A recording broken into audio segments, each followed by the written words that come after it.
အားလုံးမင်္ဂလာပါဒီနေ့ကျွန်တော် share လုပ်ပေးသွားမယ် idiom လေးတစ်ခုကတော့ to throw in the towel to throw in the towel ပေါ့နော် to throw in the towel က English လို့အဓိပ္ပာယ်ကတော့ to quit give up or surrender ပေါ့နော် to quit give up or surrender မြန်မာလိုဘာသာပြန်ရမယ်ဆိုရင်တော့အရှုံးပေးလိုက်တာလက်လျှော့လိုက်တာလို့ဘာသာပြန်ခြင်းပဲဖြစ်ပါတယ်ဒီ to throw in the towel ကဒီ idiom လေးရဲ့ဘယ်ကနေကျွန်တော်တို့ဆင်းသက်လာလဲဆိုရင် boxy ပေါ့နော်ဒီလက်ဝဲပွဲတွေမှာလက်ဝဲသမားပဲဖြစ်ဖြစ်ဒီလက်ဝဲသမားကို training လုပ်ပေးတဲ့ဒီ trainer ပဲဖြစ်ဖြစ်ပေါ့နော်သူတို့တွေကသူတို့လက်ဝဲပွဲရှုံးပြီဆိုရင်သူတို့ကင်ထားတဲ့ပေါ်ဝါကိုအောက်ကိုလှုပ်ပစ်လိုက်တယ်သင်္ကေတကတော့ဗာလဲဆိုတော့ငါရှုံးသွားပြီပေါ့နော်ငါလက်လျှော့လိုက်ရပြီဆိုပြီးတော့ပြောခြင်းပဲဖြစ်ပါတယ်အဲ့တော့ဥပမာလေးအနေနဲ့ဆိုရင် I was ready to throw in the towel but I stayed with it finally I made it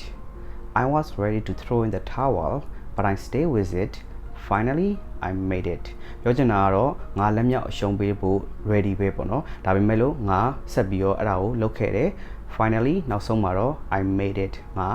အောင်မြင်စွာလုပ်နိုင်ခဲ့တယ်လို့ပြောချင်မှဖြစ်ပါတယ်အဲ့တော့ to throw in the towel to throw in the towel လက်လျှော့တာအရှုံးပေးတာလက်မြောက်တာလို့ပြောချင်မှဖြစ်ပါတယ် learn it and use it for your English thank you